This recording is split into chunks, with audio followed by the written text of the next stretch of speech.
협응력을 넘어서는 근력은 부상의 위험을 바로 가져오기 때문에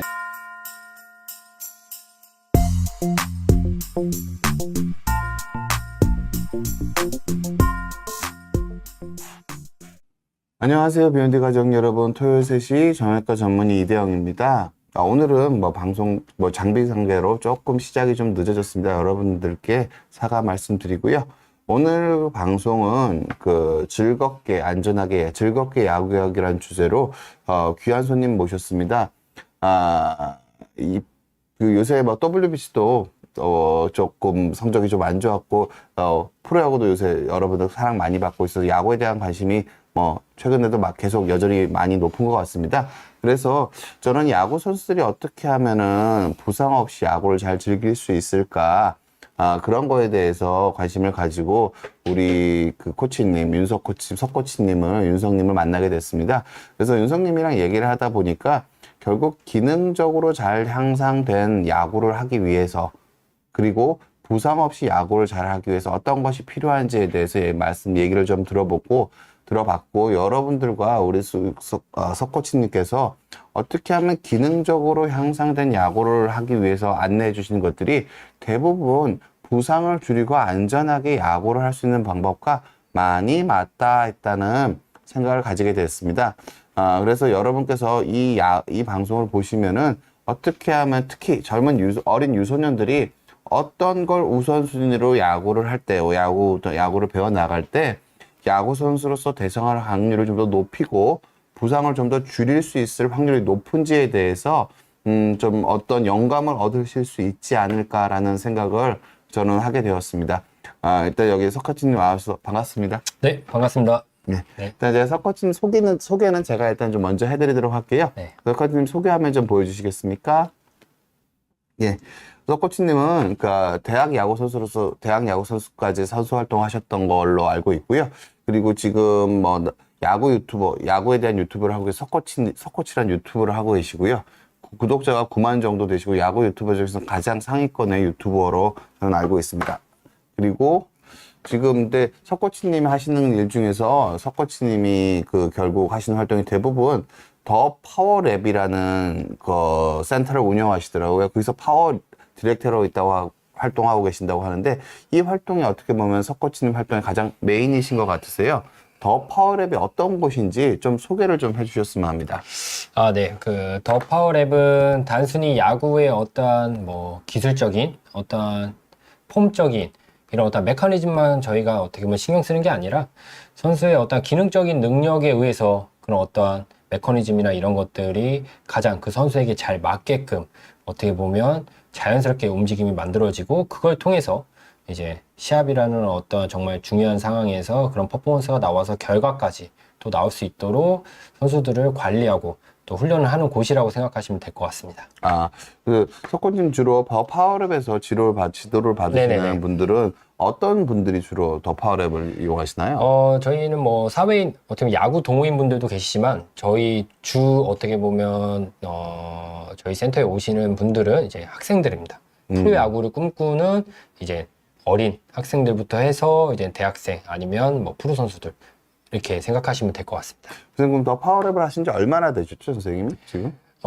저희가 이제 4년 차입니다. 4년 차. 네네. 그럼 그 전부터 야구를 오래 하셨고 보면은 저는 대학 야구까지 하셨고 오랫동안 코칭 생활을 하시면서, 그러면은 이게 선수들이 잘 커나게 하기 위해서는 유소년 네네. 프로를 지향하는 선수들이 좋은 야구 선수로서 성장하기 위해서 어떤 것들을 해야 되는지 되게 많은 것들을 보셨을 거라고 네네네. 생각합니다. 그러면은 선생님이 보시기에 야구 선수한테 제일 중요한 능력은 어떤 거라고 생각하세요? 운동 능력 중에서? 사실 저희가 알고 있는 모든 운동 능력들이 다 필요하겠죠. 근데 이거를 조금 더 순서로 나열을 하자면, 어린 나이 선수들, 그러니까 어릴 때 어린 유소년 선수들의 어떠한 대상자로 좀 본다면, 저는 일단 1번은 협응력이라든가 아니면 코어 능력, 이런 어떠한 몸의 움직임을 어떠한 축을 잡아줄 수 있는 어떠한 기능적인 능력들이 좀 더 필요할 것 같고요. 그 능력을 이제 지탱할 수 있는 어떠한 근력들, 그러고 지구력은 야구에서는 조금 맨 마지막이지 않을까라고 생각을 하고 있습니다. 이렇게 야구가 보통은 그럼 선수들이 커나가면서 네. 어린 선수들이 계속 이렇게 파워랩 같은 데서 보시면은 그러니까 어떤 능력이 우리나라 선수들이 선생님이 제일 많이 가르치게 되시는 부분은 어떤 부분이세요? 실질적으로 그 선수를 지향하시는 분들이 왔을 때 선생님이 제일 많이 조언 드리는 부분은 어떤 부분이 좀 더 많으신 것 같으세요? 운동 능력 중에서는?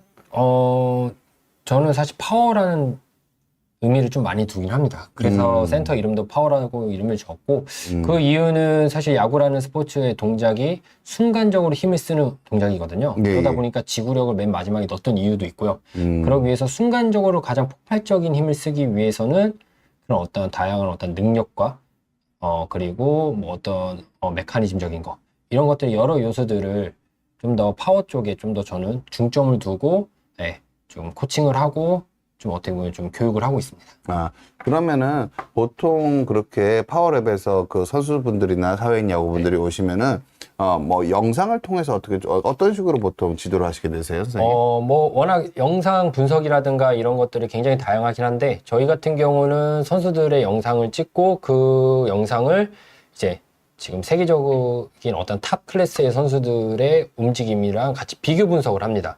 그 이유는 세계적인 탑 클래스 선수들도 결국은 폼은 다르지만 그 선수들이 그만큼의 어떤 능력과 퍼포먼스와 결과를 내기 위해서 공통적으로 나오는 그 선수들의 어떤 움직임들이 있거든요. 예, 예. 그 포인트를 지금 저희 센터에 온 선수들이랑 비교를 통해서 어떤 것들이 잘 안 돼 있고 어떤 것들을 앞으로 만들어 가야 된다는 어떤 솔루션을 주면서 수업을 어떻게 보면 시작을 하고 그렇게 좀 체계적으로 좀 잡고 있습니다. 그러면 어떻게 보면 요약을 해보자면 현 상태를 분석하고 목표치를 보여주고 네. 그 목표치에 도달하기 위한 트레이닝 방법을 제시하는 네. 그런 쪽으로 보시면 되겠네요. 네네 맞습니다. 예. 선생님 저 소개 이력 다시 한번 보여주시겠어요? 피디님. 여기 보시면 라오스 국가대표팀 타격 인스트럭터를 하셨다고 하는데 되게 좀 특이한 경력이신 것 같아서 한번 네네네. 여쭤볼게요. 뭐 라오스 국가대표 타격 인스트럭터 같은 경우는 사실 제가 뭐 많은 아직까지는 경험을 하진 않았지만 올해 3월 말에 WBCA 이제 세계 국제 야구 소프트볼 연맹에서 공식적으로 이제 인정한 어떻게 보면 동남아시아 최초 야구 대회에 라오스 팀이 이제 출전을 했는데 거기에 제가 그 대회 기간 동안 라오스 팀들을 좀 도움을 주고 같이 조금 이렇게 호흡을 할 수 있는 그런 시간이 있어서 제가 잠시 이제 타격 인스트럭터로서 조금 잠시나마 좀 활동을 했었습니다. 그 협회가 WBC를 주최하는 협회랑 같은 협회죠? 그쵸. 예, 세계 연맹이다 보니까 네, 맞습니다. 예.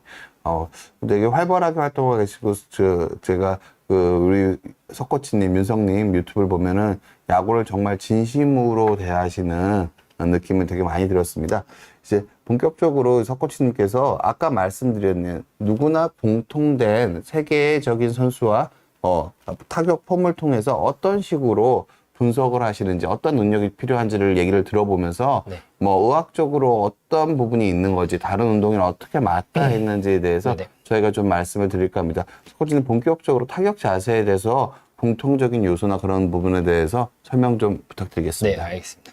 뭐 타격이나 투구 자세 사실은 뭐 어떻게 보면 움직임을 말씀을 드리자면 굉장히 좀 다양한 어떻게 보면 좀 더 여러 가지 좀 이야기를 나눌 수 있지만 오늘 저희가 얘기하는 어떤 협응력이라든가 이런 부분에서 저희가 조금 중점으로 또 같은 연관성이 있는 거를 좀 제가 좀 찾았던 거는 타격 자세나 투구 자세가 기본적으로 회전 운동입니다.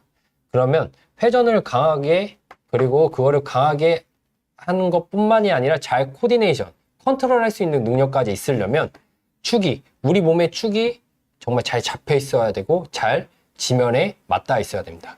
그래서 타격이나 투구 자세에서 어떻게 보면은 그 가장 움직임의 목적이 되는 거는 타격은 임팩트 순간, 방망이와 공이 맞는 순간, 투구는 내 손에서 공이 떨어지는 릴리스 포인트거든요. 보시는 것처럼 이 타격 자세 선수는 이제 하퍼라고 메이저리그에서 굉장히 뛰어난 선수인데 이 선수가 파워로서는 굉장히 조금 메리트가 있고 메이저리그에서도 굉장히 상위 클래스의 선수인데 이 선수의 위의 사진을 보시게 되면 과거의 사진이고 밑에가 이제 현 시점인데 지금 임팩트 순간에 위에는 제가 아까 말씀드린 것처럼 축이 무너지고 코어가 무너지고 협응력이 잘 안 된 상태에서 지금 보시는 것처럼 상체가 앞으로 이렇게 쏠리면서 풀려 있는 거를 여기 이제 시청자분들도 충분히 찾을 수 있는 부분이고. 눈에 보이는 것은 허리가 네. 좀 꺾여 있는 것 같습니다. 그렇죠. 앞으로 예. 이렇게 쏠려 있고 예. 지금 밑에 있는 사진은 어떻게 보면 코어와 축과 모든 이런 협응력이 한 번에 이루어지면서 굉장히 코어가 쭉 펴지면서 상체가 꼿꼿하게 이렇게 쭉 다리부터 이렇게 쭉 펴져 있는 느낌을 볼 수 있거든요. 예. 그렇기 때문에 그만큼 이 방망이가 강하게 나오는 거를 지탱할 수 있는 힘이 그만큼 강하기 때문에 위아래 어떻게 보면 똑같이 공이 맞았을 때 당연히 확률상 안타나 홈런이라든가 좋은 타구 어떤 좋은 결과를 만들어낼 수 있는 확률이 밑에 있는 움직임이 훨씬 더 높다라고 볼 수 있을 것 같습니다. 네, 제가 보면 저 밑에 자세를 저 타격 네. 스윙폼을 보면은요. 네네. 그러니까 저 야구 선수 타자지만 허벅지가 엄청나게 두꺼운 게 맞습니다. 예. 경륜 선수나 단거리 네네네. 육상 선수처럼 허벅지가 아주 두꺼운 것 같아요. 네네. 요새는 야구 선수들한테도 타자들한테도 저런 덕목이 좀 요구되나 봐요, 선생님. 그럼요. 예, 지금 잘 보신 것처럼 해외 어떻게 보면 오타니 선수라든가 이런 선수들도 보면은 메이저리그 가서 사실 어떤 기술적인 맥락보다는 이런 어떤 스트렝스, 근력, 어떤 이런 협응력, 이런 어떤 기능적인 능력에 더 많은 시간을 투자하고 자기의 어떤 능력을 키우기 위해서 많은 노력을 좀 쏟았다는 어떤 기사나 그런 사례들을 좀 많이 본 적이 있습니다. 근데 저렇게 강한 허벅지가 유지가 되려면 네네. 허벅지 힘이 큰데 네. 몸이 꺾이지 않으려면 결국 저는 저 하퍼 선수의 저 두 개의 사진의 차이 중에 하나가 코어가 얼마큼 잘 버텨주느냐랑 아주 밀접한 관련이 있다고 생각합니다. 맞습니다. 네. 아랫배 쪽에 코어가 힘이 잘 들어가 있는 상태에선 절대로 위의 자세처럼 나오지가 않거든요. 네네. 결국은 코어가 아주 강하게 힘이 들어가 있고 호흡이 정확하게 컨트롤 되는 상태에서 스윙을 돌릴 때 네네. 저런 아래 자세처럼 지면 반발력까지 활용하면서 코어가 완벽하게 잡으면서 몸이 타구에 힘을 실 수 있지 않을까 생각이 드는데 네네, 선생님 맞습니다. 어떻게 생각하세요? 선생님 정확히 보셨습니다. 예. 그렇죠. 저게 저런 식으로 보통 우리가 코어라고 얘기하는 게 네네. 결국 아랫배고 몸 안에 원통을 쓰는 거거든요. 숨을 쉬는 공간이고 아랫배, 등 쪽 근육, 숨 쉬는 근육이 하나의 원통으로 돼 있어야지. 이 원통이 꺾여버리면, 우그러져 버리면은 코어가 원통으로 작용을 못 하게 됩니다. 네네. 그러면은 회전할 때 원통을 중심으로 돌리는 게 회전 반경도 좀 더 안정적이고 네네. 팔꿈치나 손목으로 보정할 필요도 좀 더 적어집니다. 그래서 좀 더 그런 팔꿈치를 손목으로 보정한다는 것 자체가 타구에 힘을 실을 때 좀 더 불리하게 작용할 가능성이 많다고 생각합니다. 그래서 파워를 내는 데는 저는 그 정형외과 의사적인 견해에서 볼 때 절대적으로 아래 자세가 훨씬 더 유리하고 여러분들이 저 자세를 보면 힘을 받을 거라고 생각하신 느낌이 들잖아요. 네네. 그거 제가 설명을 드린 겁니다. 저런 식으로 몸의 원통이 꺾이지 않아야 됩니다. 네네. 꺾이지 않아야 되고, 근데 저렇게 스윙을 하면은 임팩트가 좀 더 어렵진 않나요, 선생님? 저렇게 간결한 스윙 폼이잖아요. 어떻게 보면 저게. 밑에 있는 폼 말씀이시죠? 좀 임팩트가 더 어렵지 않나요, 선생님? 임팩트가 어렵다기보다도 어떻게 보면은 밑에 있는 움직임은 아까도 말씀드린 것처럼 어떤 우리가 폼적으로 어떤 접근하기보다는 저런 어떤 기능적인 능력을 통해서 자연스럽게 저 움직임이 나오게끔 만드는 게 사실 포인트입니다. 오케이. 이해했습니다. 그러니까 코어를 강하게 만들고 협응력을 충분히 길러서 스윙했을 때 자연스럽게 저 폼이 나와야지. 네네. 저 자세를 억지로 만들려고 연습하는 야구 유망주는 안 된다. 그 말씀이신 거죠? 그러니까 방금 정말 좋은 예. 포인트를 찍어주셨는데 예. 그 기능적인 게 안 됐는데 저 자세를 따라하는 거는 당연히 부상을 굉장히 초래할 수가 있는 거죠. 네. 컨택도 안 돼요. 그러면은 결국은 타자로서 최근에 요새 WC 보면 일본의 장타자들이 되게 많아졌더라고요. 굉장히 많았습니다. 네, 결국 그런 것들이 한국 야구가 상대적으로 일본 야구들보다 저런 식으로 코어와 파워를 기르는 연습에서 최근에 조금 상대적으로 그 세계적인 추세에 좀 떨어진 게 아닌가라. 네. 그렇게 염려하시는 분들도 있는데 생각이 비슷하신지 네네. 어떻게? 이 부분은 제가 마지막 저희 해외 사례 때 제가 한 번 더 좀 자세하게 한번 좀 찝어서 좀 말씀드리도록 하겠습니다. 예. 네. 알겠습니다. 지금 야구 그 타격 모습 한 번만 더 보여주시겠어요? 네. 그럼 여기서 조금 보시면은 지금 그러니까 그 위의 자세랑 아래 자세랑 비교했을 때 그럼 근력은 그러니까 저게 다리 힘도 근력은 어떤 자세가 근력이 더 많이 필요한 자세인가요, 선생님? 당연히 밑에 왜 밑에 자세가 근력이 더 많이 필요해요? 그만큼 에너지를 쓰기 위해서는 그거를 버티려면 근력이라는 요소가 있어야지만 더 강한 에너지와 출력을 쓸 때 그걸 버틸 수가 있기 때문에. 아. 네. 하체 힘이 훨씬 더 강해야지 저 타격 폼이 나올 수 있다. 네네. 그 말씀을 해주시는 거죠? 맞습니다. 예. 예. 그렇죠. 저도 그런 얘기, 강한 하체 힘과 그러니까 근데 제가 언제나 여러분들한테 꼭 말씀드리고 싶은 거는, 야구를 하실 때 꼭 말씀드리고 싶은 건, 코어가 협응력이 되는 범위 안에서 근력이 큰 게 의미가 있죠. 네네. 협응력이 안 되는데 그냥 무작정 헬스만 해서 몸이 둔해지면은 운동하는 거는 훨씬 더 안 좋은 결과가 있을 네네, 수 있습니다. 그러니까 언제나 근력이 중요하긴 하지만 우리 석코치님께서 말씀 주시는 근력이라는 거는 언제나 협응력 범위 안에서 네네. 있는 근력이라고 봅니다. 보통은 제가 의사로서 보면은 일반적으로 가장 비슷한 메커니즘의 협응력 운동이 골프거든요. 맞습니다. 예, 근데 골프랑 이 야구의 가장 큰 차이점은 뭐냐면은요. 골프는 언제나 공을 정확하게 맞춰야 되기 때문에, 그러니까 골프는 타율이 18인 운동이잖아요. 거의 그죠, 맞아요. 9할이나 9.5할인 타자랑 비슷하기 때문에 네. 파워를 기르는 게 그렇게 상대적으로 훨씬 더 덜 중요합니다. 정확하게 맞추는 게 더 중요하기 때문에 골프 선수들도 웨이트를 해서 허벅다리가 굵긴 하지만 저 정도로 굵어지진 않아요. 골프 선수들은. 그럼 망하거든요. 왜냐하면 공은 세게 때릴 수 있는데 정확도가 떨어지기 때문에.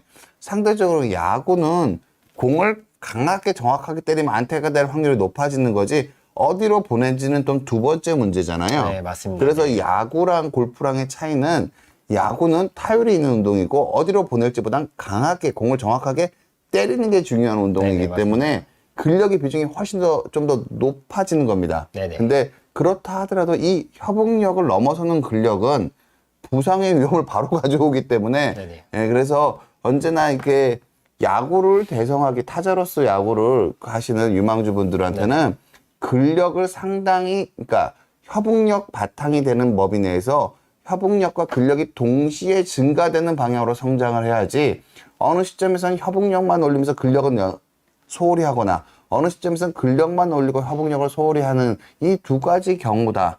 보통 야구 선수를 성장은 좀 해로울 것 같다는 느낌이 드는데 어떻게 생각하세요, 선생님?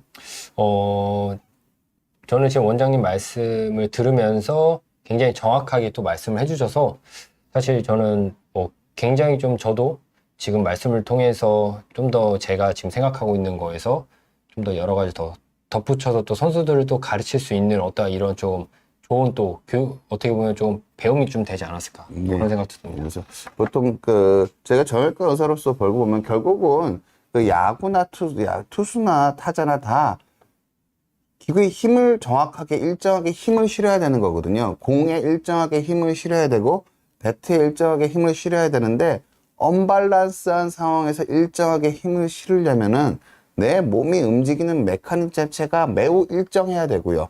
내 몸에 대한 인지 자체가 훌륭해야 됩니다. 내가 손을 여기까지 올렸는지 여기까지 올렸는지를 남들보다 훨씬 더 잘할 수 있어야 되고, 내가 악력을 얼만큼 줬는지를 예민하게 인지할 수 있어야 되거든요. 그런 예민한 인지라는 거는 오랫동안 일정한 협응력 트레이닝, 네. 협응력 트레이닝이 바탕이 되고 거기다 근력을 길러야지 이게 협응력도 성장하고 근력도 같이 성장을 하는데, 이거를 보통 너무 민첩성 운동이나 다른 걸로 방향을 세기 시작하면은 야구 선수로서의 성장 가능성이 좀 줄어드는 게 아닌가, 저는 그런 생각은 좀 드는 것 같더라고요. 선생님 어떻게 생각하세요? 앞서 말씀드린 것처럼 야구는 기본적으로 회전 운동인데, 회전 운동을 하기 위해서는 가장 아까 말씀하셨던 그 움직임에 대한 어떤 일관성으로 가져가기 위해서는 사실 축이 가장 중요한 포인트라고 보거든요. 근데 어쨌든 그런 일관성 있는 움직임을 하기 위해서 그 축의 움직임을 잘 잡기 위해서는 사실 아까 말씀드린 민첩성 이런 운동도 사실 필요는 하죠.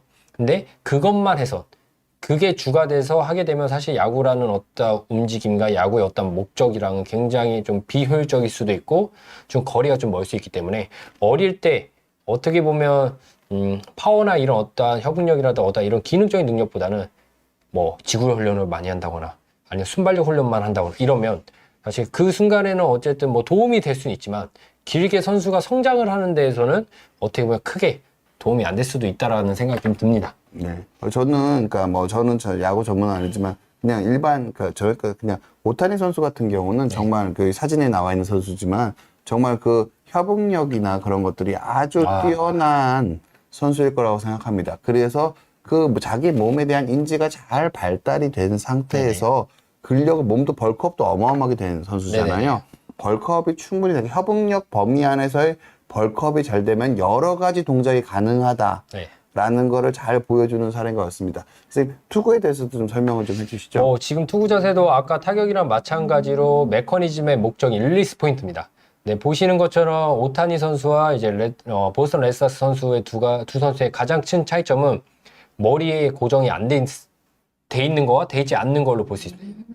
보시는 것처럼 저 보스턴 레드소스 선수는 고개가 벗어나면서 무너지면서 코어도 무너지고 축도 무너지고 모든 게 무너지면서 어떻게 보면 구속과 어떻게 보면 재구 더 나아가서 부상의 위험도를 굉장히 줄 수 있는 메커니즘이고요.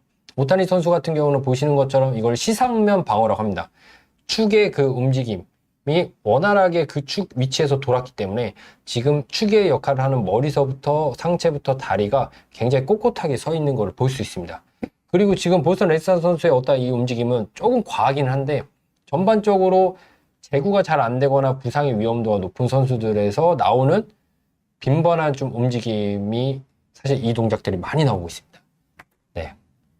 운동, 결국은, 그러니까, 이미 프로로 대성한 사람이 저 폼을 고치긴 어렵겠지만, 네네. 그러니까 주니어에서 성장할 때 협응력 운동을 많이 하고 다양한 폼들을 많이 해봐야지, 오히려 저렇게 좀, 저는 오타니 선수가 던지는 거 보면은, 그러니까 전 도투고 폼만 보면 오타니 선수가 왜 보스턴 레드소스 선수가 공을 더 빨리 던질 것 같거든요. 훨씬 더 힘을 많이 쓰는 것처럼 보여서. 그럴 수 있죠. 충분히 그럴 수 있죠. 예. 근데 몸은 저래 보이는데 실제로 속도는 오타니 선수가 훨씬 더 빠를 거라고 저는 생각을 그렇죠, 하거든요. 그렇죠. 그러니까 전달 메커니즘을 일단 효율적으로 가져갈 수 있도록 성장하는 단계에서는 여러 가지로 다양한 폼과 다양한 구질을 연습을 해보고 단기적인 성과보다는 그게 몸이 좀 다 컸을 때 가장 편안한 폼으로 던지려고 노력을 하는 게 야구 선수로서의 장래성이 조금 더 있어지는 방향이 아닌가라는 생각이 제가 조금 하게 되는 것 같습니다. 네네, 맞습니다. 예. 그래서 편한 폼으로 던지는 게 전 정형과상에서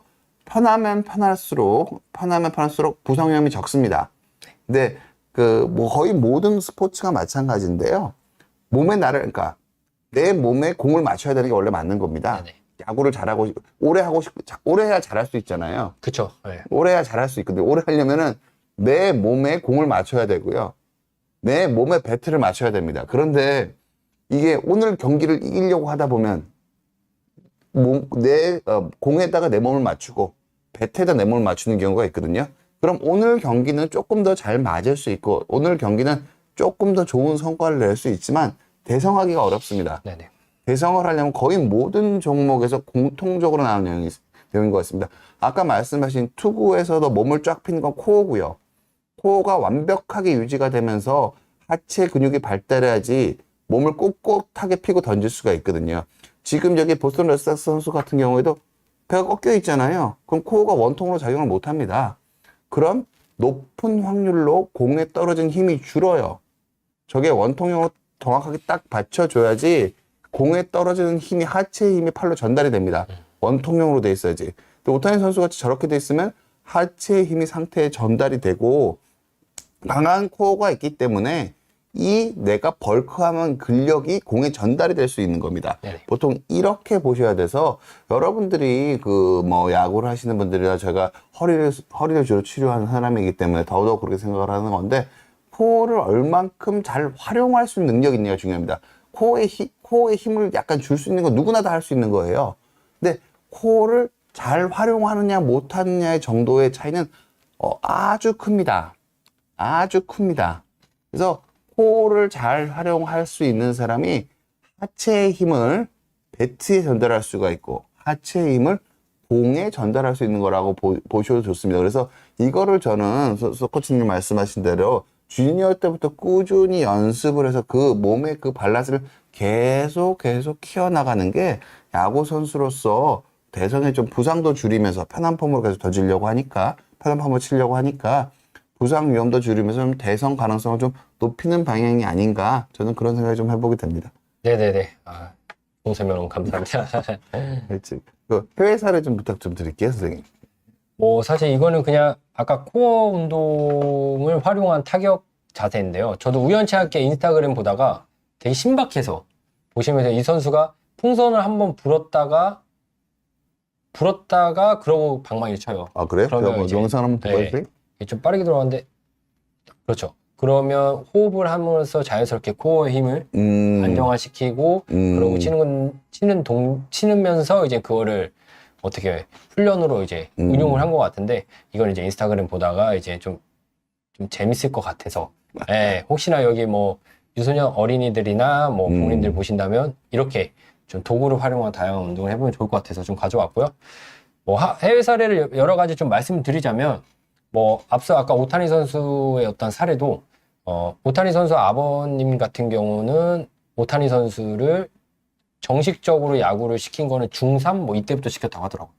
그 이유가 그 이전에는 몸 만드는 거랑 공부 딱 2개밖에 안 했대요. 네.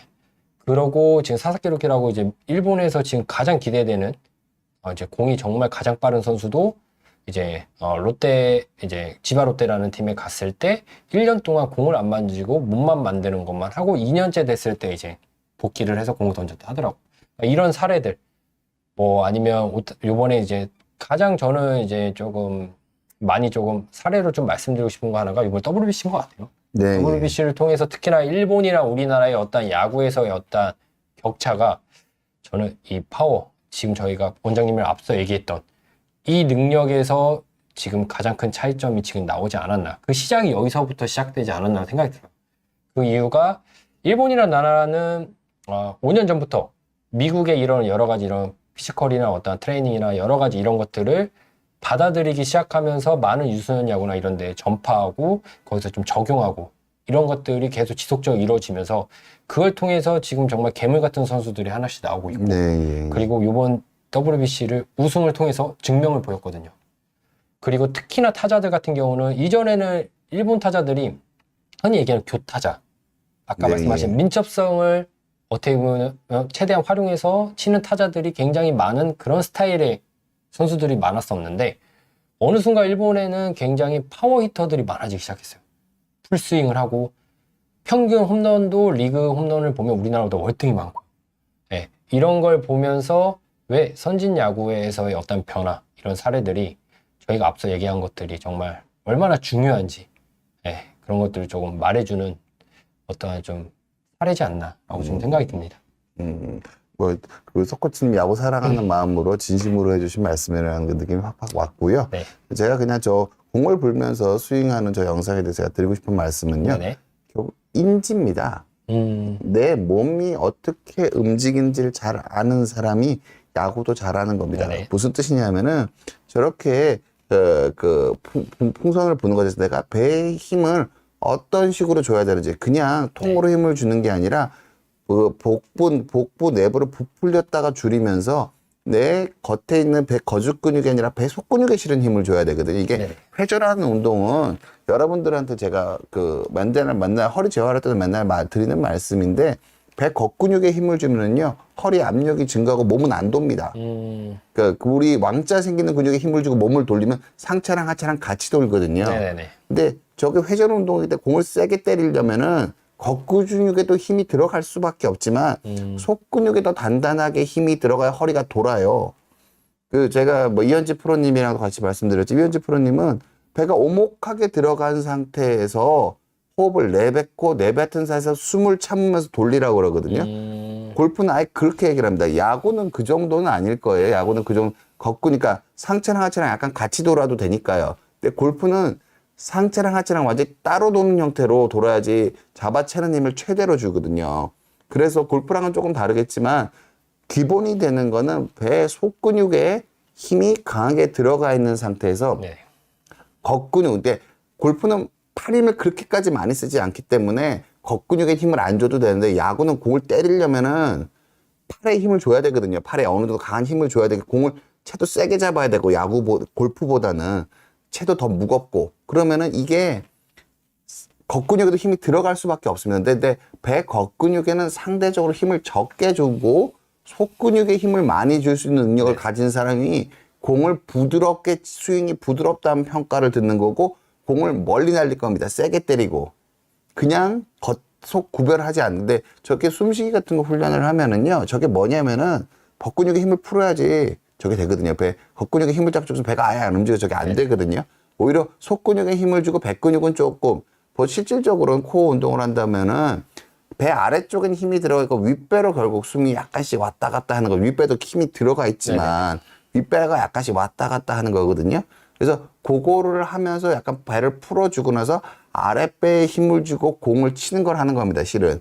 이게 여러분들이 이걸 체계적으로 그 설명을 잘 못 들어보셔서 그런 거지, 요렇게 돌아가는 겁니다. 그래서 저런 것들이 내 몸이 돌아가는지, 내 배 속 아랫배에 힘을 잘 주고 있는지 인지하는데 상당한 도움을 줄 거라고 생각을 합니다. 네네. 저런 행동들이. 그래서 보통 운동하실 때, 야구를 하실 때 코어의 중요성, 내 속근육에 더 힘을 주고 겉근육에 상대적으로 힘이 적게 들어가야 되고, 겉근육에 힘을 주는 건 내가 팔에 힘을 쓰는 거랑 연결돼서 힘을 준다고 생각을 하셔야 됩니다. 보통은 실질적으로 하체 배 속에 있는 코어는 다리랑 연결되는 거고요. 네네. 윗배 근육은 왕자 새기는 근육은 상체랑 연결이 됩니다. 여러분이 해보시면 압니다. 팔에 힘을 써서 물건 들려고 하면은 윗배 힘을 주는 거고요. 아랫배로 부딪지만, 아랫배로 다리만 드시는 거 하면은 아랫배에만 힘이 들어가거든요. 네네. 그게 좀 다른 거라고 보시면 되지 않을까. 그래서 트레이닝 할 때 그런 거를 좀 생각하고 트레이닝 하시면 도움이 되지 않을까 생각을 하고요. 선생님, 코어 단련하는 거에 대해서는 뭐 야구 선수, 어린 선수들이나 선수들한테 뭐 조언해주고 싶은 거 혹시 있으실까요?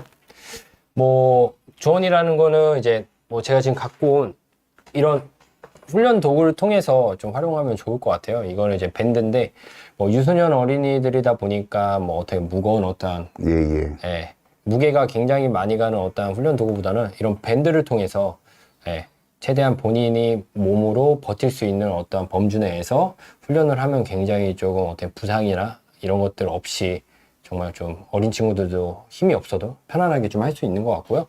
그리고 이거 같은 경우는 저희 센터에 오는 시그니처 같은 겁니다. 아쿠아 볼인데요.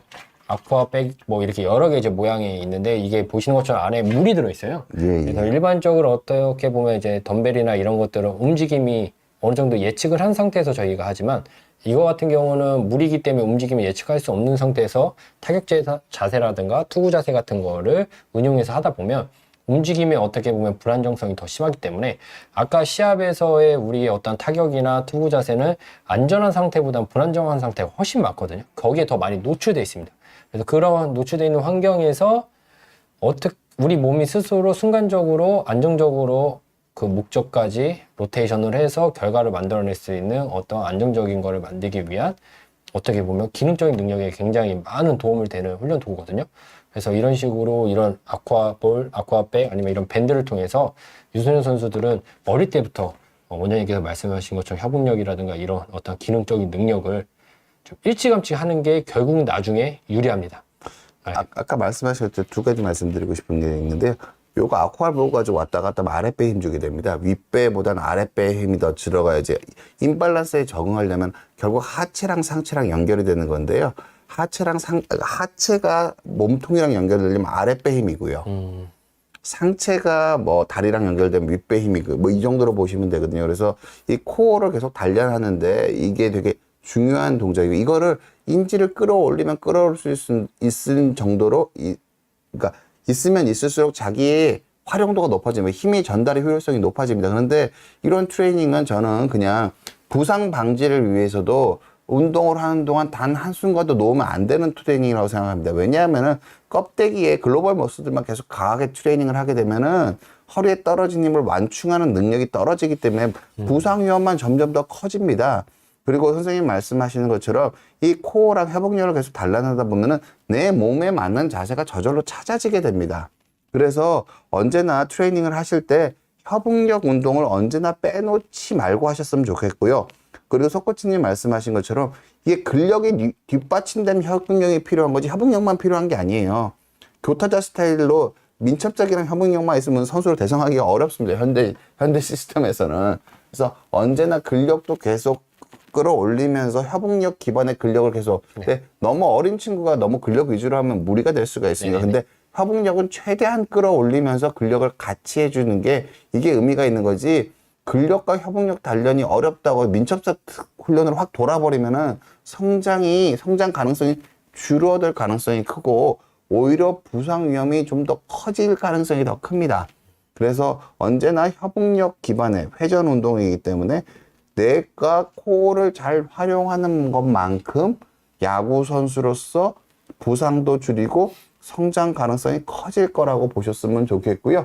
그러면은 선생님 그럼 그 지금 아무래도 선수를 뭐 꼭 성장기에 뭐 선생님 그 뭐 클리닉 다니시는 분들 중에서 많은 부분이 뭐 유소년 선수들일 거라고 네네. 생각을 합니다. 그래서 성장기에 협응력을 기르기 위한 훈련이 어떤 게 있을까요?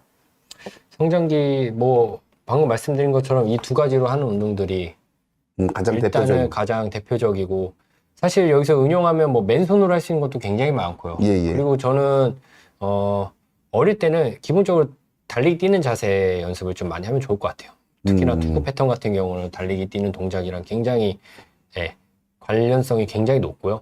그리고 달리기 뛰는 동작 플러스로 스피드 있게 뛰는 훈련들. 그래서 달리기는 사실은 뭐 나이 제한 없이 누구든지 부담 없이 할 수 있는 또 포인트이기 때문에 예. 제가 그 부분에 대해서 조언을 좀 드리면은요. 성공한 야구 선수들의 몸은 마라톤 선수의 몸이 아닙니다. 지구력 있게 뛰는 몸이 아니에요. 성공한 야구 선수들의 몸은 어떻게 보면 약간 단거리 선수에 약간 더 가깝습니다. 네, 맞습니다. 무슨 뜻이냐면은 지구력 훈련이 필요한 게 아니라 순간적인 스피드를 내는 힘이 필요한 그런 쪽의 근육 단련이 필요한 겁니다. 아까 코치님이 말씀해 주셨죠. 야구 안 하고 1년 동안 몸만 만들었다고 그랬잖아요. 그럼 야구를 잘하기 위한 신체적 특성은 정해져 있는 거예요. 석 코치님이 말씀하신 협응력과 근력입니다.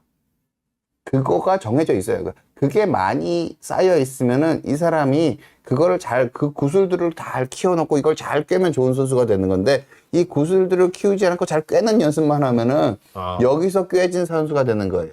이 구슬들을 많이 키워놓은 선수, 그러니까 그 야구를 계속 하면서 이 구슬들을, 바탕들을 키워놔야지 나중에 더 훌륭하고 오랫동안 사랑받고 부상 없이 운동하실 수 있는 선수가 되지 않을까라는 생각을 좀 하고요. 보통은 너무 저도 저 근처에 뭐 유소년 선수들을 보는데요. 아픈데 코치님이 계속 경기 뛰라고 한다. 어떻게 해야 되냐. 저는 계속 하지 말라고 그러는데 코치님이 계속 하게 하는데 저는 그거 되게 잘못된 거라고 생각해요. 저는 그냥 그런 대부분의 경우 명확하게 얘기를 합니다. 지금의 성적보다 성장할 가능성을 더 중요하게 보시고 자녀분들을 운동시키는 게 좋다.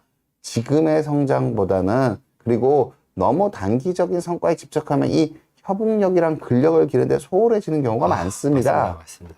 단기적인 성과에 집착하면은 민첩성을 자꾸 하려고 하고 지구력을 자꾸 키우려고 하고 다른 것들을 많이 하는 경우가 많은데 단기적으로 어차피 저는 이렇게 생각합니다. 성공하는 사람은 소수입니다.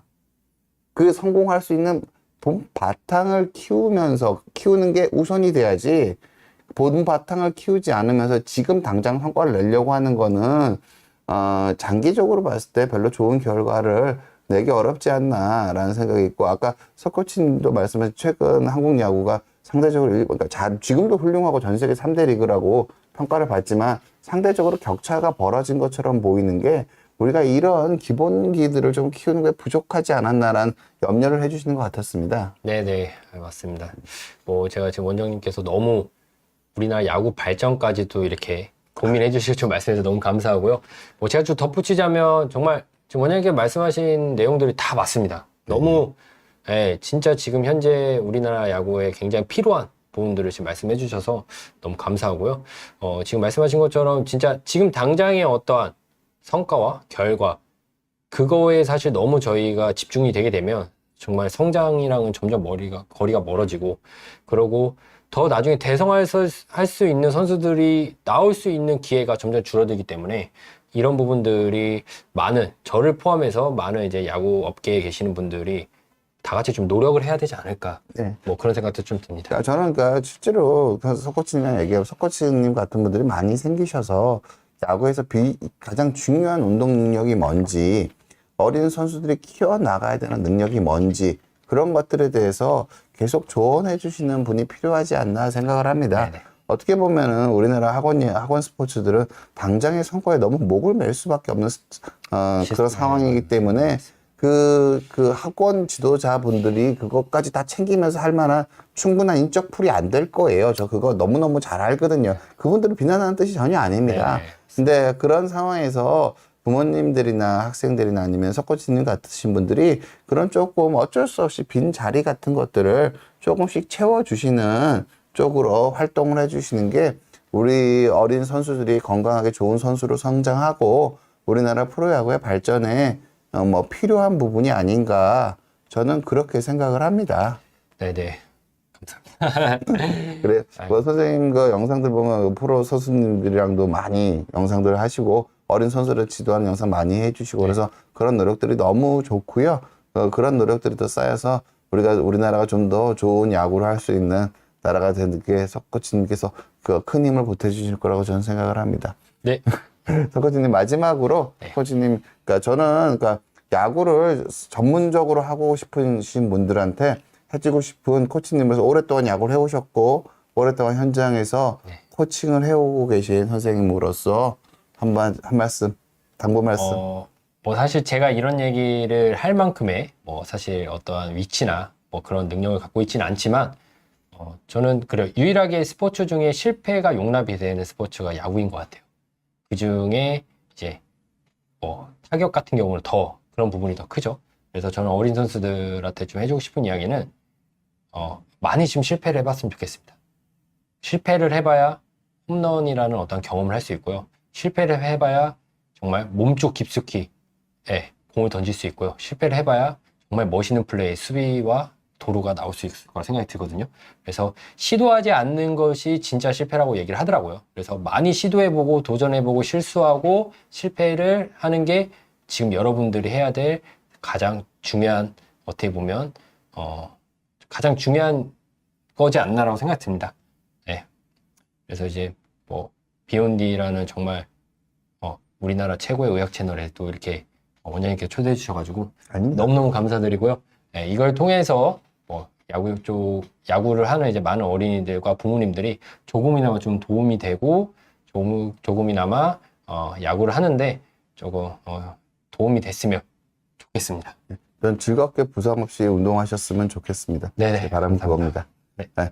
토요일 시시 여러분 너무 감사했습니다. 감사합니다. 감사합니다. 예.